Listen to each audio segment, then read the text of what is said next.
Muchas gracias. Por ahí me estaban diciendo en redes sociales que se escuchaba poquito, pero yo sentía que Ricardo tenía el micrófono bien colocado. Entonces, bueno, pues espero que ya se escuche mejor. Miren, voy a hablarles yo de este asunto que son aplicaciones del Go en medicina, en biología, en finanzas, en política. Yo les he de decir, yo no juego Go, o sea, yo no soy un jugador de Go. Lo entiendo y desde un inicio, digamos, vislumbré de una manera intuitiva, y como muchas cosas en mi vida que a mi intuición atrapan, pues y si persisten, me clavan. Este fue el caso de este juego. Yo dije, este juego me puede ayudar a mí, y desde hace 10 años que lo conocí, fue como lo concebí, para poderlo aplicar en otras cosas. Me preguntaban unos biólogos colegas de allá de CIMBESTAB que me preguntaron, oye Matías, tú que eres de computación y de matemáticas, ¿puedes hacer alguna aplicación de computación y matemáticas para cosas de biología? Y en ese momento yo había descubierto el juego de Go. Yo llevaba una tesis de doctorado en teoría de juegos, estaban modelando el béisbol, el fútbol americano, y dije, este juego lo descubrimos, no recuerdo bien cómo, y dije, mira, yo creo que este juego nos puede servir para modelar el desarrollo de una epidemia y las autoridades que quieren contrarrestarla, o también la metástasis de cáncer y el sistema inmune que combate para inhibirlo. Y eso fue lo que os voy a contar en esa invitación de un simposio de biólogos que me hizo Pablo Rodomín, el doctor Pablo Rodomín. Pero era una mera metáfora visual. Pero de nuevo, es decir, así como me encantó la cita poética de Jorge Luis Borges, donde habla sobre el universo entrañable, complejo, fascinante, como el amor de este juego. Entonces, bueno, pues me atrapó. Y ahora, miren, el tema con el Go, desde un punto de vista pragmático, más allá de lo poético e inspirador, es la ocupación del territorio. De eso se trata. Entonces, digamos, los románticos le entramos al juego por esta fascinación de un universo infinito y con una calidad estética y artística sublime, pero los pragmáticos, los ingenieros, le entramos porque a ver cómo me ayuda este juego maravilloso para ocupar territorio. Y bueno, yo soy entre poeta, matemático e ingeniero, al menos aspiro, en mi sensibilidad, no quiero decir en mi práctica. Y entonces yo lo he ocupado en eso. Y bueno, pues aquí hay un tablero que ilustra esa disputa territorial, ¿verdad?, entre blancos, entre negros, ¿verdad?, entre dos opuestos, y que además, si se fijan, cada adversario tiene que saber, entender y sentir que nunca va a estar solo en el tablero, que el adversario siempre va a estar allí, y que hay que tratar, utilizando bien las piezas, de ocupar el territorio. Así es la vida, así es la naturaleza. Entonces, es utilizar el razonamiento del Go para disputar el territorio. Hay una interacción aleatoria, aparentemente, entre elementos muy simples y que son muchísimos. Ya Ricardo nos comentaba sobre esto. Al menos son de 10 a la 170, pero en realidad es 10 a la 170 de posibilidades, habiéndole quitado ya, y ese es un 10% de todas las posibilidades, y ese 10% es lo razonable, lo posible, lo viable desde el punto de vista del juego. Pero además resulta que nos da un comportamiento emergente complejo. Es decir, hay interacción de elementos muy simples, pues ya lo vieron ustedes, las piedritas, ¿sí? Pero el resultado es de una complejidad sorprendente. Y eso también es algo que nos ayuda a poderlo aplicar en otras áreas para modelar procesos biológicos, procesos naturales, procesos de interacciones sociales de millones y millones de individuos y que resulta de un comportamiento complejo. Y a escala micro, media y macro, ¿verdad? En biología, medicina, finanzas, ya de política, de hecho, y de finanzas un poco, ya nos fue hablando Ricardo en su conferencia. La metástasis, y es de lo que primero hablo, lo que más conozco, es lo que he trabajado científicamente. A mí el GO me ayudó, esa disputa territorial entre elementos muy simples que hacen sinergia, es lo que a mí me ayudó para poder abordar una cosa tan compleja como es la metástasis en cáncer. Y que cuando lo platiqué como una metáfora meramente visual, a los conocedores, biólogos, médicos, oncólogos, me sorprendió cómo me compraron la idea y eso me causó una gran desazón de inquietud que me duró un año prácticamente, porque pensaba que me estaban tomando el pelo, ¿verdad? Y dije, es imposible, pero así me sentía, ¿verdad? Luego ya me explicaron por qué era viable esta metáfora. De unas células cancerosas que son simples y se replican de manera eficaz contra un sistema inmune que quiere agotar ese crecimiento, formado por asesinos naturales, macrófagos, células T, en su traducción al español. Bien, pues miren, la metástasis es una disputa del territorio, que es el organismo, de la proliferación del cáncer por un lado, contra la respuesta que da el sistema inmune por otro. Es esa disputa territorial en el organismo. Ahora, ¿cómo le hacemos? Es decir, porque miren, yo cuando llegué a ese simposio de biólogos, médicos, yo les explicaba una metáfora visual, lo que yo veía, y ellos la tomaron. ¿Por qué? Luego ya una inmunóloga me lo explicó, es que, mira Matías, es muy simple, bueno, y complejo. Nosotros sabemos ya que las enfermedades parece que tienen una inteligencia estratégica para propagarse. Se ocultan, se mimetizan, engañan, atrapan, secuestran, hacen cómplices a los que deberían de atacarlos. Y el sistema inmune tiene que lidiar con esa complejidad. Por eso cuando tú nos hablas de un juego que es estratégico y que entre piezas muy simples tiene que hacer sinergia para poder vencer a ese enemigo tan inteligente, tan hábil, tan estratégico, y que por lo tanto tiene que ser igual o más estratégico, por eso es que nos pareció muy útil el que tú nos sugirieras esa metáfora para estudiar, para razonar la metástasis de cáncer. Bueno, entonces, pero miren, aquí somos matemáticos, somos ingenieros y queremos saber cómo. Es decir, bueno, pues entonces le damos los nombres a las variables X, Y, J, y que esas pueden ser, ¿qué cosa? Pues bueno, pueden ser efectivamente el cáncer, los naturales asesinos, los macrófagos, los neutrófilos, que son elementos del sistema inmune, las células T, que son también otras que participan en esa interacción, y entonces vamos a ver cómo están interactuando todas ellas que pertenecen a este conjunto finito, numerable y chiquito, ¿de acuerdo? ¿Y cómo interactúan? Bueno, pues eso lo ponderamos con un W y J, ¿sí? Es el peso o intensidad del intercambio.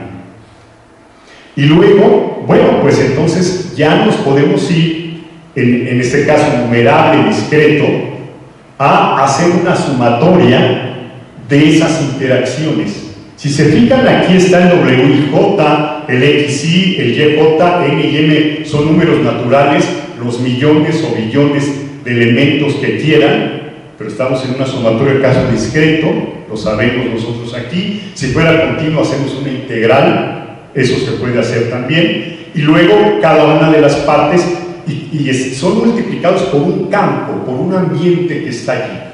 Por comodidad, nosotros hasta ahora lo tomamos como el número 1. Y entonces nos da lugar a esta ecuación que es el modelo de Ising, un modelo que tomamos prestado de la física estadística, y que fue un modelo que se desarrolló en 1936, la tesis doctoral de Ernest Ising, y yo la conocí gracias a mis colegas físicos. Estuve haciendo una estancia postdoctoral aquí en el Instituto de Física, y cuando les hablé del hoy de su complejidad, estoy hablando del año de 2013, todavía no se resolvía AlphaGo, todavía Google no daba estas soluciones.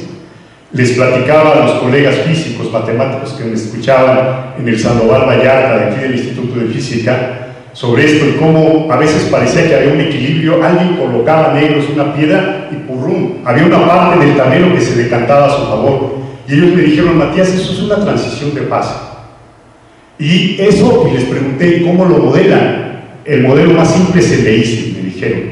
Y Carlos Villarreal, un colega, generosamente se puso a explicarme cómo lo hacían.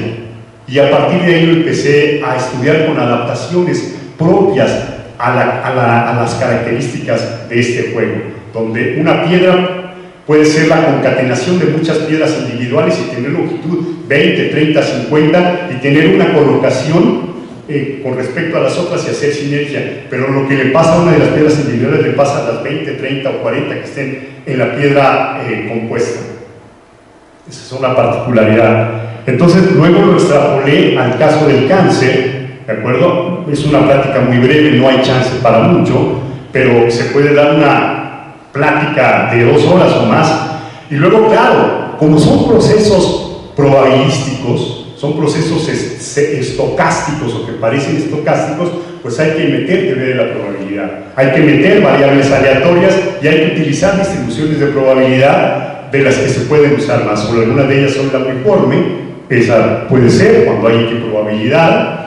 La otra es la normal o gaussiana, que son los valores que se conjuntan en torno a una moda, a una media, y luego que se dispersan con cierta desviación estándar para poder hacer atrapar ciertos aspectos del comportamiento. Y luego la ley de potencia, que esta nos dice que hay muy pocos atractores masivos y muchos atractores escasos. Aquí podemos ver, entonces, miren, les pongo aquí la comparativa entre la distribución normal que está a mi derecha, o sea, a la izquierda de ustedes, en rojo, y la de ley de potencia. La de ley de potencia es la que modela un montón, pero muchísimos procesos naturales y de interacción social, económica, financiera, política, académica, etc. Miren, les voy a pasar ahora un video que muy amablemente lo programó Moisés León, que por aquí anda, y miren, esto nos sirve para poder, no, este no es el mío está acá. Si tienen dudas, váyanmelo preguntando en lo que hacemos esto. Aquí, videos, miren, es este.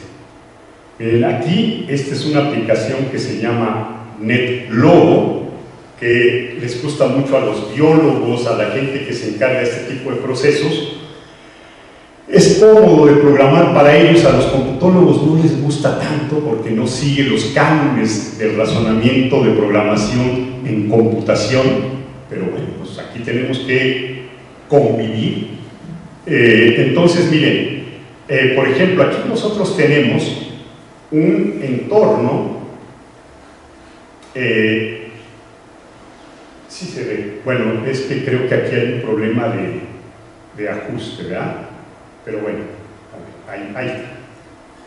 Miren, aquí yo hago convivir como una generalización de la metáfora del Go, pero hasta los podríamos dividir en 2 grupos, y hay una disputa territorial aquí. Está el pasto, los árboles, los arbustos, y están ovejas, vacas, lobos y personas en un nicho. Posible, perfectamente posible, extrapolable a otras circunstancias, y que si nosotros ponderamos la tasa de crecimiento, si ponderamos la alimentación que hace cada especie y la ganancia energética que obtiene. Cuantificamos el número de cada uno de ellos y lo metemos al modelo de ICI, podemos obtener cosas muy interesantes. Fíjense, lo voy a ejecutar. En este caso, lo paro. Quizás antes me faltó decir qué cantidades yo tenía aquí, por ejemplo, de personas. Fíjense, aquí están los lobos, 50, de personas 20, su tasa de ganancia energética al comer, su tasa reproductiva más o menos igual a la de los lobos que a la de los hombres. No sé si me equivoqué, pero aquí está el botoncito para ajustar los números y los pesos. Las presas, que son la cantidad inicial de reses, la cantidad inicial de ovejas, ¿sí? Y fíjense aquí sus tasas de reproducción, su tasa de ganancia. Ya digo, esto se puede ajustar perfectamente de manera con datos reales. Esa es una de las maravillas de la expresividad de este modelo de ICI. Vamos, ahí está, y ejecutamos, ¿no? Y que esto, si se fijan, es una cosa que se puede equiparar a lo que pasa en el tablero de Go. Son interacciones entre presas, interacciones entre predadores y la competencia que se da entre ellos. Pero una cosa similar la podemos plantear para el cáncer y la respuesta inmune. En este caso, el cáncer podrían ser, sin querer ser peyorativos, los lobos, ¿verdad? Que si son muchos, pueden acabar hasta con ellos mismos al final, ¿no? Porque primero, claro, primero acaban con las ovejas, acaban con las reses, acaban con las personas, ¿verdad? Ese sería un caso extremo donde no cohabitan con el otro. Pero normalmente en un nicho ecológico siempre ahí está presente el otro, ¿verdad? Entonces, en el caso del cáncer tendríamos las células cancerosas como lobos, y los demás elementos podrían representar al sistema inmune, a los naturales asesinos, a los macrófagos, a los neutrófilos, a las células T, que son las que acotan, inhiben, si están fuertes, el desarrollo del cáncer. Y en otros ámbitos también se puede ver. Retomo la presentación, que ya estoy llegando yo a mis 20 minutos autorizados. Miren, aquí está, ¿no?, la descripción de presas, predadores, simbiosis incluso, en esa disputa territorial, que se puede modelar de la misma manera también, siguiendo estas distribuciones de probabilidad de manera usual. Aquí lo podemos representar algebraicamente con matrices, con vectores, es álgebra lineal, componentes principales, etcétera, teoría de la probabilidad, y también algunas, hay quien lo hace, yo lo hago así, hay una comunidad científica que lo hacemos así, pero hay quienes lo hacen con ecuaciones diferenciales, y eso tiene mucho más historia, desde hace 70, 80 años, parciales o ordinarias las ecuaciones. Nosotros lo hacemos con de esta otra manera, utilizando elementos de la física estadística. Me parece que nos da mayor flexibilidad, y en esto pues ya se ha publicado, hay publicaciones ya. Ahora, en términos de finanzas, de expansión, ya Ricardo nos lo comentaba hace rato, cómo efectivamente hay muchas compañías que para su expansión de mercado, para su ocupación de mercado y su disputa con otros, utilizan el Go. Por ejemplo, el Hong Kong Shanghai Banking Corporation, HSBC. Claramente, su lema es el banco local del mundo. O sea, ellos saben que las batallas son locales, pero la sinergia es global. La combinación es global. Entonces, ellos lo utilizan en su expansión, como muchas compañías chinas, en el comercio. Por ejemplo, en el caso de la política, y el límite de la política, que es la guerra, una disputa por el territorio. Por ejemplo, está bien estudiado cómo las misiones jesuitas hicieron una ocupación del territorio por todos lados. O sea, en este país no hay ciudad importante, cualquiera de estas y más, y regiones del país como la Tarahumara, la Mixteca, la Otomí, donde no haya una huella de la llamada Compañía de Jesús, ¿no? El acueducto de la Compañía en Puebla y un montón de obras.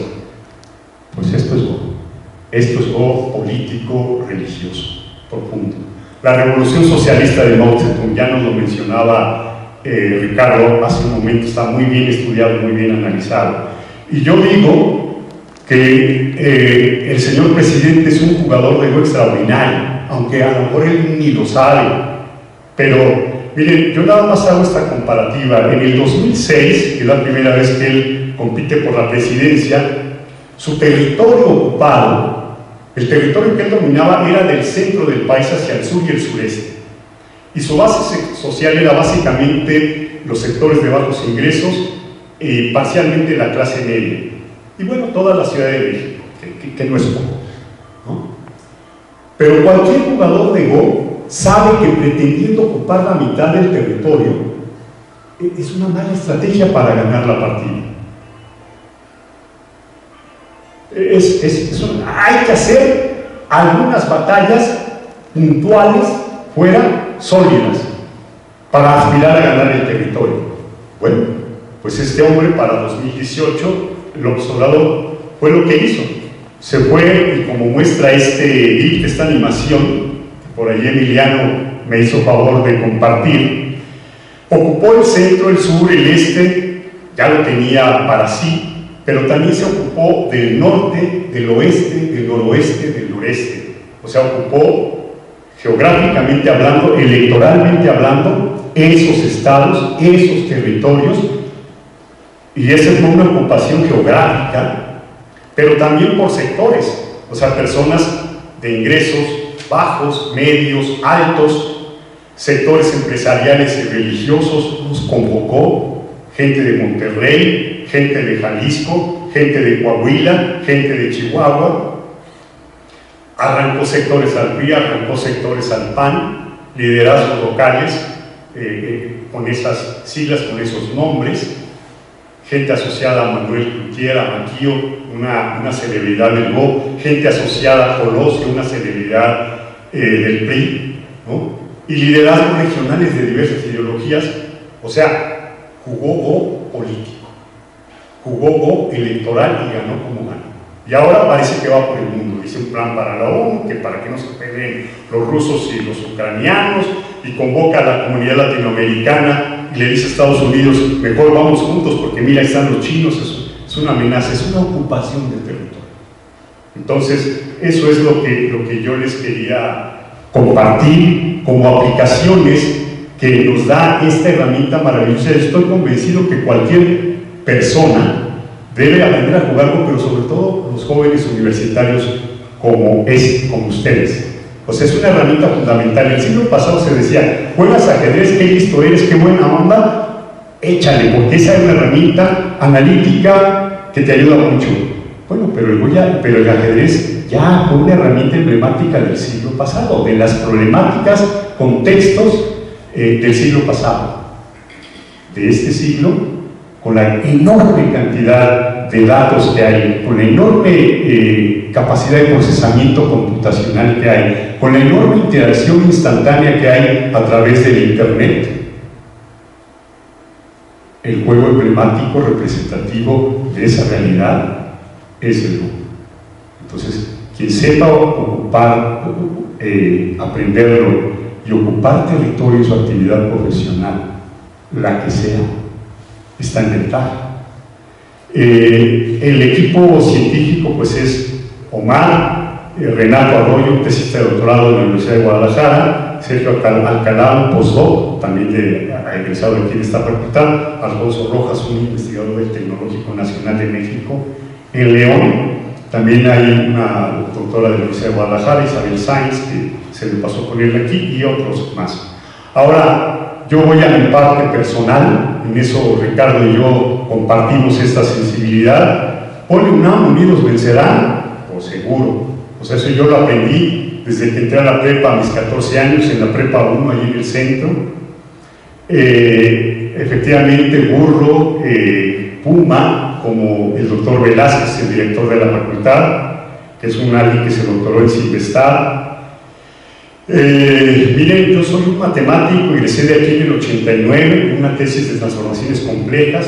La UNAM me dio una beca para irme al doctorado, me la sostuvo durante 6 años en Barcelona, y entonces, pues, ¿cómo no te voy a querer, verdad? Entré a los 14 años, hasta cambié de equipo, yo le iba a la América, desde ahí empecé a ir a los Pumas, ¿verdad? Soy un investigador inestable desde el 2006, pero entré al Poli desde el año 97, y claro, pues de allí comemos y ahí tenemos un lugar privilegiado para investigar y vivir, y pues cachi porra, la ping pong porra, Politécnico Gloria, por supuesto. El Centro de Investigación y Estudios Avanzados, mi lugar de trabajo es desde 1961, un 20% de la investigación científica en México directa y se genera, y de manera indirecta a través de nuestros graduados otro porcentaje similar. Estamos ingresados en todos lados, y yo quiero dedicar esta ponencia a quien fue mi director de tesis de esta facultad, el doctor Santiago Ramírez Castañeda. Él fue un matemático, un filósofo, un humanista, los 2 doctorados en matemáticas y en filosofía, murió muy joven.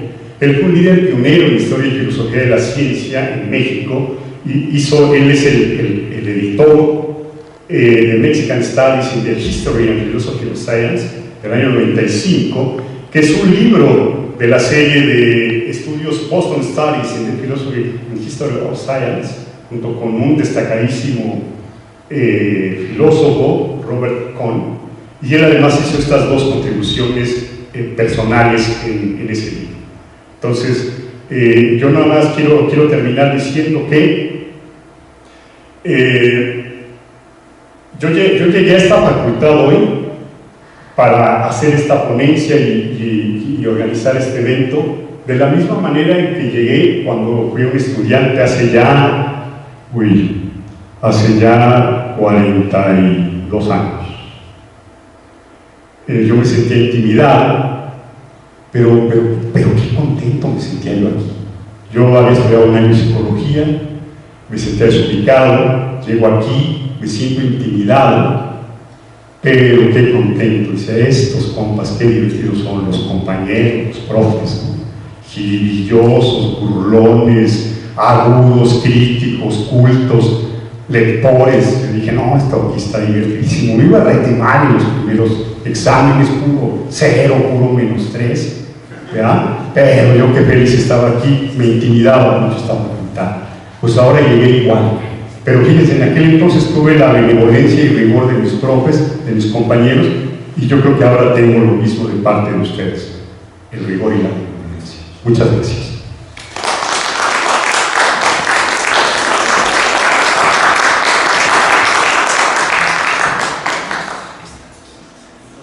Pues bueno, seguimos con el programa y entonces vamos a ver lo de el Go en México, historia y presente.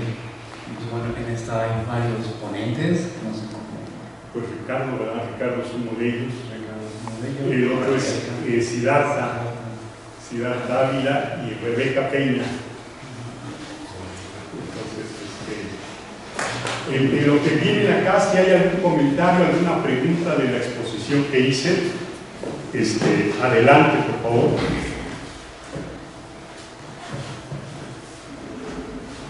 Sí, por favor. Bueno, mencionaste en medicina, en biología y en política, me quedó claro, digamos, el isomorfismo entre Go y la parte territorial, pero en finanzas, no sé. Claro, es que, ¿cómo te llamas, perdón? Mauricio Salinas. Mauricio Salinas, si eres matemático, físico, matemático. Sí, Mauricio, mira, gracias por la pregunta. Eso lo pasé muy de rápido, pero efectivamente, en el caso de finanzas, mira, te decía que el HSBC es alguien que utiliza la expansión de Go como su razonamiento, su motor de inferencia. Yo viví la historia cuando tenía más o menos tu edad allá en los 80s. Los bancos fuertes en México y los históricos eran Bancomer, Banamex y Para de Contar. Eran los que tenían los capitales de las empresas del gobierno, que era un grandote en aquel entonces, estamos hablando de los 70s, los 80s, y los sectores populares o los asalariados, pues se les pagaba con cheque o con un sobrecito amarillo, como el que le enseñó Eugenio Derbez a López Obrador para decirle: mira, a mí de estos no me llegan. Bueno, así era. Y había bancos chiquitos. Uno era Banco del Atlántico. Ese banco era muy chiquito. Bueno, pues HSBC llega a México y compra ese banco. Pues no hay bronca. Es decir, los grandes capitales ya tienen a sus clientes grandes, no importa. Yo con este banco chiquito voy a empezar a dar servicios a aquellos que no lo tienen, aquellos que manejan poquito dinero, aquellos que necesitan una cuenta bancaria para cierta comodidad en aquella época, y así fue. Él compró esas sucursales y empezó a crecer en la periferia del país, y rara vez veías tú en el centro, en Reforma, raro, pero mira nada más ahora cómo está HSBC en particular. Y también, por ejemplo, HSBC sí es un banco que yo lo he visto en países de América Latina, de Europa, de Asia, de Canadá, de Estados Unidos, de África, ahí sí no te lo puedo decir, pero efectivamente. Entonces, la disputa territorial del mercado, qué clientes que hace HSBC, es un ejemplo claro aquí en México y en México. ¿Y el Pinino sería Banco Azteca? Por ejemplo. ¿No? Que claro. También tomó ese mercado. Entonces, en términos de finanzas, el terreno es el mercado que toma cada banco. Es correcto. Los clientes, claro, por ejemplo, Banco Azteca se dio cuenta que la finanza de los pobres por el volumen es un negociazo. Y claro, hay economistas que han ganado el premio Nobel por un reparto de riqueza equitativo. Y también utilizan el razonamiento de Go, como nos había comentado ya Ricardo, porque dicen, el otro siempre va a estar allí en el territorio. No lo puedes quitar, aprende a convivir con él, ¿no? Y claro, pero cuando hay ciertas leyes que permiten el exceso para los fuertes, bueno, ocurre lo que ocurre. Pero, bueno, está en esa. Muchas gracias, Mauricio.